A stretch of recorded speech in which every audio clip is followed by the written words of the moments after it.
મિત્રો, આજે આપણે જઈ રહ્યા છીએ ગુજરાતના મિની કાશ્મીર તરીકે ઓળખાતી એક અદ્ભુત જગ્યાએ. આ જગ્યા છે દેવહાત્રા, જે નર્મદા જિલ્લામાં આવેલું છે. અહીંનું દૃશ્ય એટલું સુંદર છે કે મન મોહી જાય. આપણે જ્યારે અહીં જઈએ છીએ ત્યારે રસ્તામાં લીલાછમ પર્વતો, વહેતી નદી અને ઠંડા પવનથી ભરેલું વાતાવરણ આપણું સ્વાગત કરે છે. અહીંના રસ્તાઓ પર ચાલતા નાના ઝરણા અને લોકોની ઉષ્મા ભરેલી સ્મિતો એક અલગ જ અનુભવ આપે છે. તો આપણે ફાઇનલી આજે દેવહાત્રા પહોંચી ગયા છીએ. અહીં તમે તમારી અનુકૂળતાએ પોતાનું વાહન પાર્ક કરી ત્યાંની સ્થાનિક નાની દુકાનોમાંથી નાસ્તો તમે લઈ શકો છો. અને ફાઇનલી આપણે અહીંથી આગળ આજે દેખાય છે ત્યાંથી મહાદેવના દર્શન માટે આપણે ઉપર પર્વત પર જવાનું છે. તો આ જે રસ્તાઓ છે એ સીધા ઢાળવાળા રસ્તા છે. ઉપર ચડવા માટે કોઈ પાકા પગથિયાવાળા રસ્તા નથી, એટલે આપણે આવા પથ્થર પરથી સીધા ઢાળવાળા રસ્તા પરથી પસાર થવું પડશે. અહીં થોડુંક ચાલ્યા બાદ વચ્ચે આમ તો રસ્તામાં પણ આપણે ફોટોગ્રાફી, વિડીયોગ્રાફી કરી શકીએ છીએ. અમે જ્યારે અહીં આવ્યા છે ત્યારે ખૂબ વરસાદ અને પવનવાળું આજે આ વાતાવરણ છે, એટલે ખરેખર મિની કાશ્મીરની યાદ અપાવે છે. અહીં થોડો નાસ્તો કર્યા બાદ મહાદેવના દર્શન માટે હજુ પણ આપણે 50% જેટલું અંતર કાપવાનું છે. સાચવીને ચાલવું પડશે મિત્રો. અહીં આ દેવહાત્રાનો એક ઇતિહાસ છે.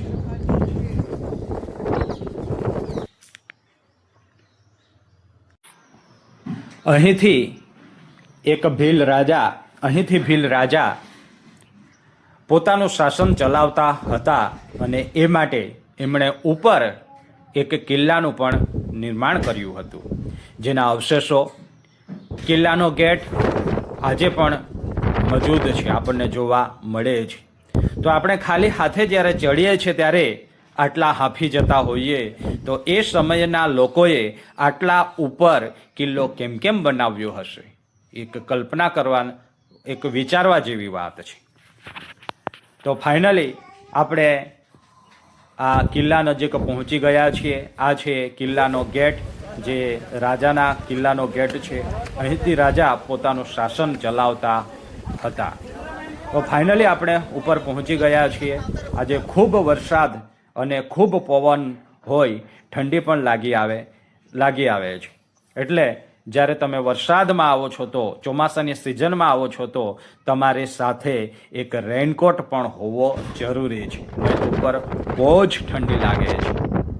તો ફાઇનલી આપણે મહાદેવના દર્શન કરી લઈએ. હર હર મહાદેવ. જેમણે દેવહાત્રા મહાદેવના દર્શન કર્યા હોય એમણે કોમેન્ટમાં લખો હર હર મહાદેવ, દેવહાત્રા મહાદેવ.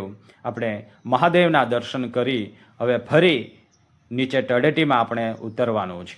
જ્યારે તમે નીચે ઉતરો છો ત્યારે તમારે સાચવીને ઉતરવાનું છે. એક તો ચોમાસું હોય અને એ ટાઈમે લીલ પણ બાજી ગઈ હોય, તો તમારો સ્લીપ ખાઈ જવાની પણ સંભાવના વધારે છે.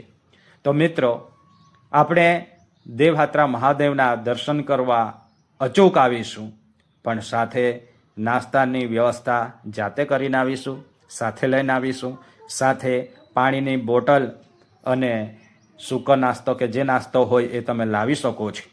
પણ આપણે અહીંયા ગંદકી કરવાની નથી.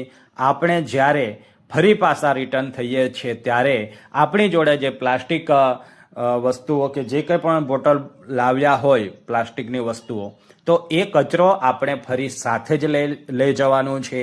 સેવ the environment and local for vocal, એટલે અહીંની સ્થાનિક દુકાનોમાંથી આપણે ખરીદીએ અને એક હર હર મહાદેવ.